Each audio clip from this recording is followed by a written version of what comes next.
സുന്ദരിയുമായി കൊച്ചു വർത്തമാനം പറഞ്ഞതിൻ്റെ പേരിൽ ഇടതുപക്ഷ സർക്കാരിൽ മന്ത്രിസ്ഥാനം പോയിട്ടുണ്ട് ശശീന്ദ്രന്. ഇടതുപക്ഷ സർക്കാരിൽ അങ്ങനെ പ്രതീക്ഷിക്കാത്തതാണ്. ഒരു സ്പീക്കർ ഏതോ സുന്ദരിയായിട്ട് മുമ്പ് പക്ഷെ പോയില്ല, പണി പോയില്ല. പിന്നെ വേറൊരു മന്ത്രിയെക്കുറിച്ചും കേട്ടിട്ടുണ്ട്. ഉണ്ട്, രാത്രി വീട്ടിലോട്ട് കൊണ്ടുപോയി.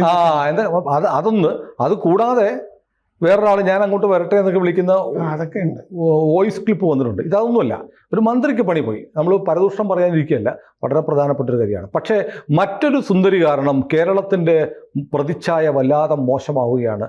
രാജ്യമൊട്ടാകെ, രാജ്യത്തെ പത്രങ്ങളിലെല്ലാം ചാനലുകളിലെല്ലാം ഓൺലൈൻ മീഡിയയിൽ നിറയെ ജ്യോതി മൽഹോത്ര എന്ന് പറയുന്ന സുന്ദരി ഇന്ത്യയിലെ പല ഭാഗങ്ങളിലും പോയിട്ട് രഹസ്യങ്ങൾ ചോർത്തിയെടുത്ത് പാകിസ്ഥാനിൽ കൊടുക്കുകയും പാകിസ്ഥാൻ എംബസിയിലെ ഉദ്യോഗസ്ഥനായിരുന്ന ഡാനിഷ് എന്ന് വിളിപ്പേരുള്ള ഇഷാൻ ഉർ റഹ്മാനുമായി ബന്ധപ്പെട്ട് പാകിസ്ഥാനിൽ പോയി ISIയുടെ അതിഥിയാവുകയും ചെയ്ത് ജയിലിൽ കിടക്കുകയാണ് ജ്യോതി മൽഹോത്ര.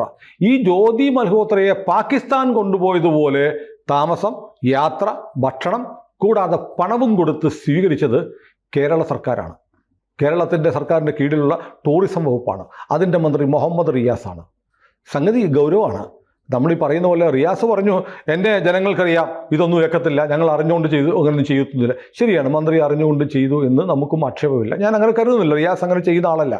പക്ഷേ മന്ത്രിയുടെ അടുത്തേക്ക് ഒരു സുന്ദരിയുടെ പടം കണ്ടപ്പോൾ ഇങ്ങനെ ഒരാൾ സോഷ്യൽ മീഡിയ ഇൻഫ്ലുവൻസറാണ്, അവരെ വിളിച്ചുകൊണ്ട് വന്ന് കേരളത്തിലുള്ള മുഴുവൻ സ്ഥലങ്ങളും കാണിച്ചു കൊടുത്തേക്കാം എന്ന് പറഞ്ഞ ഒരു ബുദ്ധികേന്ദ്രം ഉണ്ടാവും, മിനിമം ഒരാളെങ്കിലും. അതാരാണ് എന്ന് കണ്ടെത്തണം. കേരള പോലീസ് അന്വേഷിക്കത്തില്ല, പക്ഷേ ഇപ്പോൾ ഈ കേസ് അന്വേഷിക്കുന്ന ഹിസാർ പോലീസിൻ്റെ കസ്റ്റഡിയിലായിരുന്നു. ഇന്ന് വീഡിയോ കോൺഫറൻസിംഗ് വഴി കോടതിയിൽ ജ്യോതി മൽഹോത്രയെ ഹാജരാക്കി അവരുടെ ജുഡീഷ്യൽ കസ്റ്റഡി 21-ാം തീയതി വരെ നീട്ടി. ഇതിനിടയ്ക്ക് ജ്യോതി മൽഹോത്രയെ തെളിവെടുപ്പിനായി കേരളത്തിലേക്ക് കൊണ്ടുവരും എന്നാണ് അറിയുന്നത്. അപ്പോൾ വിതിൻ കമ്മിങ് ഡേയ്സിൽ ജ്യോതി മൽഹോത്ര കേരളത്തിൽ വരും. ജ്യോതി മൽഹോത്രയെ കേരളത്തിൽ കൊണ്ടുവരുമ്പോൾ സ്വാഭാവികമായും എന്തു മാനദണ്ഡം വെച്ചിട്ടാണ് ജ്യോതി മൽഹോത്രയെ ഔദ്യോഗികമായി കേരള സർക്കാർ സ്പോൺസർ ചെയ്തത് എന്നൊരു ചോദ്യം ബാക്കി നിൽക്കും. മിലിറ്ററി ഇൻ്റലിജൻസിന് അറിയണം, NIക്ക് അറിയണം, ഇൻ്റലിജൻസ് ബ്യൂറോയ്ക്ക് അറിയണം, എല്ലാവർക്കും അറിയണം.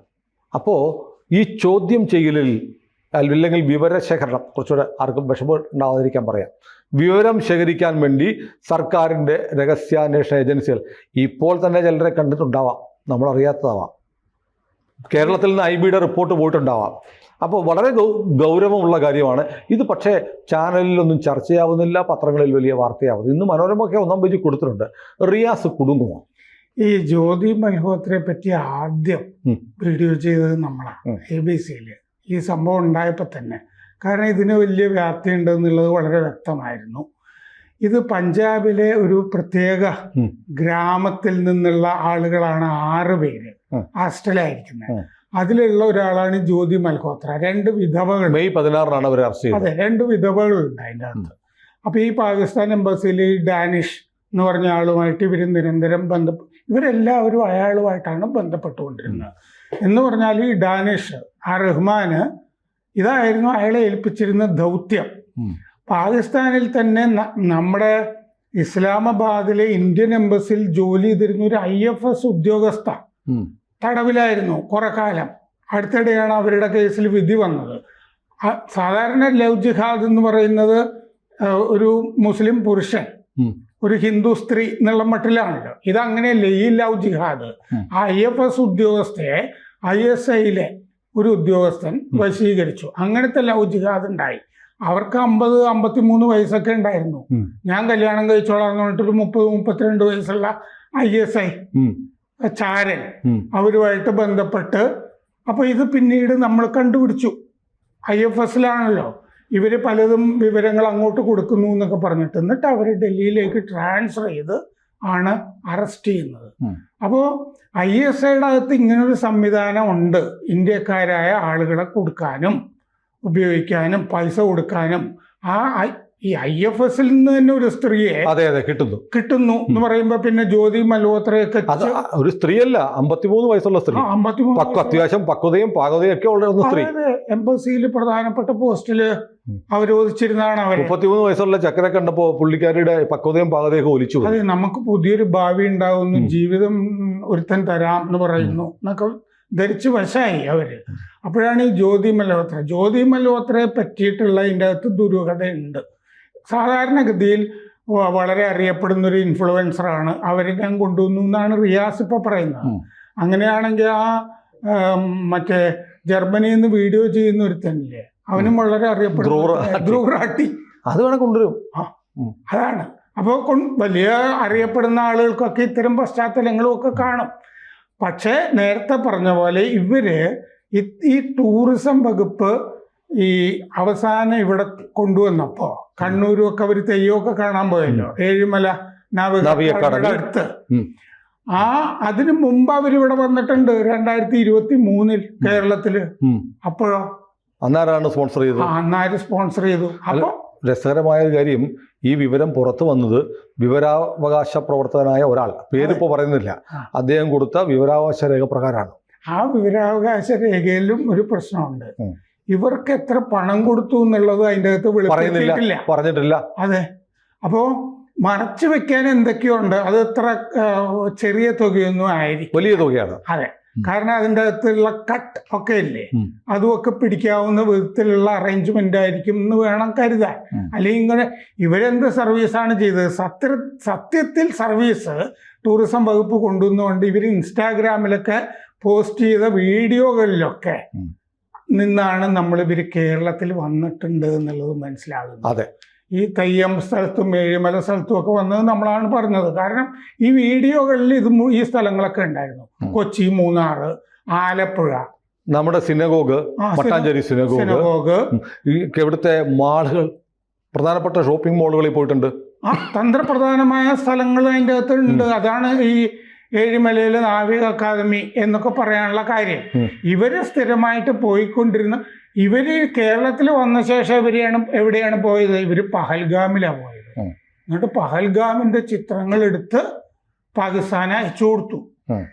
അപ്പൊ പഹൽഗാമിനെ പറ്റി എന്നെ അന്വേഷിച്ചു തുടങ്ങിയപ്പോഴാണ് ഇവര് പിടിയിലാകുന്നത്. അതെ. കാരണം പഹൽഗാമിന്റെ വീഡിയോസ് കണ്ടിട്ടാണ് അടുത്ത ആക്രമണം നടത്താൻ പറ്റിയ സ്ഥലം പഹൽഗാം ആണെന്ന് പാകിസ്ഥാൻ തീരുമാനിക്കുന്നത്. അപ്പോൾ നമ്മുടെ കേരളത്തിലെ ഷോപ്പിംഗ് മാളുകൾ, നമ്മുടെ ഷിപ്പ് യാർഡ്, നമ്മുടെ മെട്രോ സ്റ്റേഷൻസ്, എന്തിന് കുത്താമ്പുള്ളി കൈത്തറി നെയ്ത്ത് ഗ്രാമം, ആതിരപ്പള്ളി വെള്ളച്ചാട്ടം, കോഴിക്കോട്, കണ്ണൂര്, തിരുവനന്തപുരം, ഈ സ്ഥലങ്ങളെല്ലാം ഇവരെടുത്ത് പാകിസ്ഥാന് കൊടുത്തിട്ടുണ്ട്.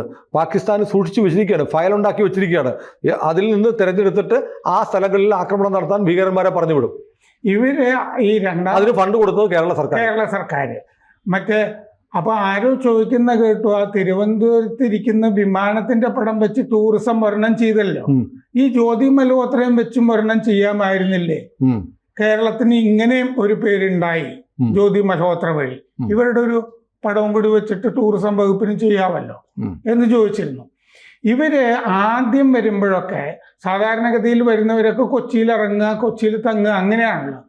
ഇവരുടെ പരിപാടി അങ്ങനെയല്ല. ഇവരുടെ കോൺസെൻട്രേഷൻ മുഴുവൻ മലബാറിലാണ്. അതാണ് ഈ 2 തവണ വന്നപ്പോഴും ഇവരുടെ ഫോക്കസ് മറ്റേ മലബാറിലാണ്. അല്ല, മലബാറിൽ ഈ പറയുന്ന പോലെ ഒരു തീവ്രവാദ ആക്രമണം വല്ലോ പ്ലാൻ ചെയ്താൽ വരുന്ന ആളുകൾക്ക് നല്ല ഒളിയിടങ്ങൾ കിട്ടും, അവിടെ കൂടുതൽ ഫലപ്രദമായി അതിനെ സഹായിക്കാനുള്ള ആളുകളെ കിട്ടും. ഇതൊക്കെ തെക്കൻ കേരളത്തേക്കാൾ കൂടുതൽ കിട്ടാൻ സാധ്യത മലബാറിലാണ്. അതുകൊണ്ടായിരിക്കാം മലബാർ ചൂസ് ചെയ്ത്. മലബാറിൽ ഇവർ പോയിട്ടുള്ള ഒരു സ്ഥലം പടന്നയാണ്. ബെസ്റ്റ് സ്ഥലമാണ്. ഏറ്റവും കൂടുതൽ ആളുകൾ IS ചേരാൻ പോയ സ്ഥലമാണ്. അതെ, പടന്നയിൽ നിന്നാണ് എനിക്ക് തോന്നുന്നത്. ആ പശ്ചിമ ബംഗാളിലൊക്കെ അൻസറുൾ ഇസ്ലാമിന്റെ ഒക്കെ ഏതാണ്ട് ഒരുത്തം വന്നിട്ട് പിടിച്ചത് പടന്നയെന്നോ മറ്റോ, കാസർഗോഡ് നിന്നാണ് പിടിച്ചത്.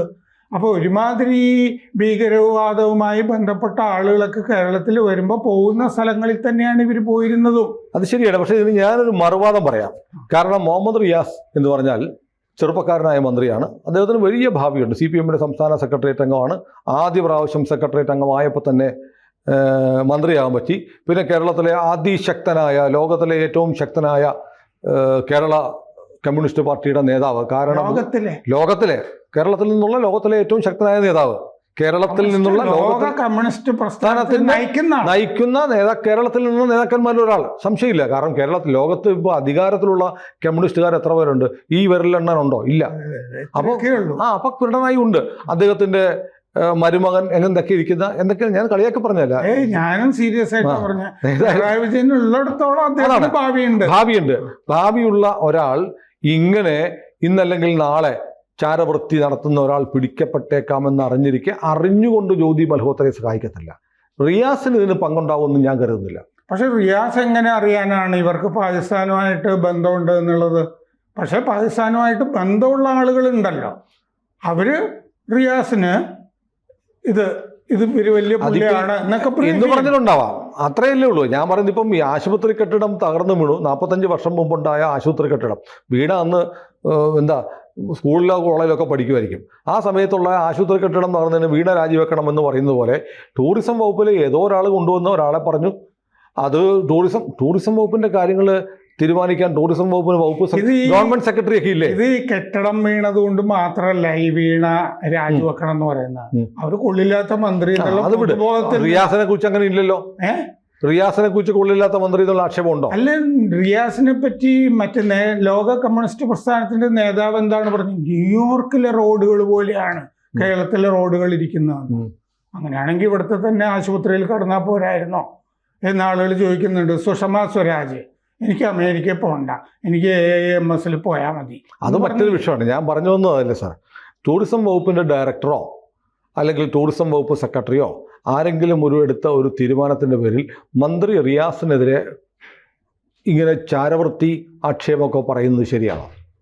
മന്ത്രി റിയാസ് വഴിയാണ് അതായത് ടൂറിസം വകുപ്പിലെ ഉദ്യോഗസ്ഥന്മാർ തീരുമാനിക്കുന്നത്. മന്ത്രി പറഞ്ഞിട്ടാണ് NIA കണ്ടുപിടിച്ചാൽ എന്ത് ചെയ്യും? കണ്ടുപിടിച്ചാലല്ലേ? കണ്ടുപിടിക്കട്ടെ, ആ ഒരു സാധ്യതയും കൂടി ഉണ്ടല്ലോ. അപ്പൊ നോക്കാം. അതല്ലാതെ ഇപ്പൊ തന്നെ ചാരവനിതയുമായി മുഹമ്മദ് റിയാസിന് ബന്ധമുണ്ട് എന്നൊക്കെ തരത്തിലുള്ള ട്രോളുകളും സോഷ്യൽ മീഡിയ ആക്രമണവും മാത്രം ശരിയാണെന്ന് അഭിപ്രായമില്ല. കാരണം അന്വേഷണത്തിന് വിട്ടുകൊടുക്കണത്. കാരണം അവരെ കേരളത്തിൽ കൊണ്ടുവന്നിനി തെളിവെടുപ്പ് നടക്കാൻ പോവാണല്ലോ. ഈ NIA ഒക്കെ ഇവരെ കൊണ്ടുവരുമല്ലോ. ഈ ടൂറിസം വകുപ്പിന് ഉൾപ്പെടെ അവർക്ക് കേരളത്തിന്റെ ടൂറിസം പ്രൊമോഷന് വേണ്ടി ഒരു ഫണ്ടുണ്ട്. ആ ഫണ്ട് അലോട്ട് ചെയ്യാൻ ഡയറക്ടർ ഉൾപ്പെടെയുള്ളവർക്ക് സ്വതന്ത്ര അധികാരമുണ്ട്. അങ്ങനെ ചെയ്തതായിക്കൂടെ? ഇതെന്താന്ന് വെച്ച് കഴിഞ്ഞാല് നമ്മളും ഈ അത്യാവശ്യം ഇതൊക്കെ വായിക്കുന്ന ആളുകളാണല്ലോ. വലിയ ലോകസഞ്ചാരികളൊക്കെ ട്രാവലോഗുകൾ എഴുതുന്ന ആളുകൾ, പുസ്തകം ഒരുപാട് പൈക്കോ അയ്യർ എന്നൊക്കെ പറഞ്ഞ ആളുകളൊക്കെ ഉണ്ട്. ഇങ്ങനത്തെ ആളുകളൊക്കെ കേരളത്തിൽ വന്ന് താമസിക്കാറുണ്ട്. വലിയ നോവൽ എഴുതുന്ന വിക്രം, ഞാൻ മാരാരിക്കുളം ബീച്ചിലൊരിക്കൽ ഞാനും കുടുംബമായിട്ട് പോകുമ്പോൾ അവിടെ ഒരാൾ ഒറ്റയ്ക്ക് ഇരിക്കുന്നുണ്ടായിരുന്നു. എനിക്ക് മനസ്സിലായത് വിക്രം സേത്താണ്. ഇങ്ങനത്തെ ആളുകളൊക്കെ വന്നു പോകുന്ന സ്ഥിതിക്ക് ഇങ്ങനത്തെ ഒരാളെ ഈ കേരളത്തിന്റെ പ്രൊമോഷൻ ഉപയോഗിക്കാവുന്നതേ ഉള്ളൂ. അങ്ങനെ ഉപയോഗിച്ചതായിരിക്കാം. അതിന്റെ പേര് അങ്ങനെ ട്രാവലോഗൊന്നും എഴുതുന്ന ഒരു സ്ത്രീയായിട്ട് എനിക്കറിഞ്ഞു. അല്ല, ട്രാവലോഗല്ല, അവർ വ്ലോഗ് ചെയ്യുന്നുണ്ടല്ലോ. അതിനുവേണ്ടി മന്ത്രി മുഹമ്മദ് റിയാസിന് ചാരസുന്ദരിയുമായി ബന്ധം എന്നൊക്കെ പറയുന്നത് എന്ന് പറയാൻ പാടില്ല. എന്തൊക്കെ പറയുന്നത് ഭയങ്കര മോശം എന്ന് പറയാനൊക്കെ ഇനിയും സമയമുണ്ട്, ധാരാളമുണ്ട്. അതെ. കൂടുതൽ വാർത്തകളും വിശേഷങ്ങളും നിങ്ങളിലേക്ക് എത്താൻ ABC മലയാളം സബ്സ്ക്രൈബ് ചെയ്യുക, ബെൽ ബട്ടണും അമർത്തുക.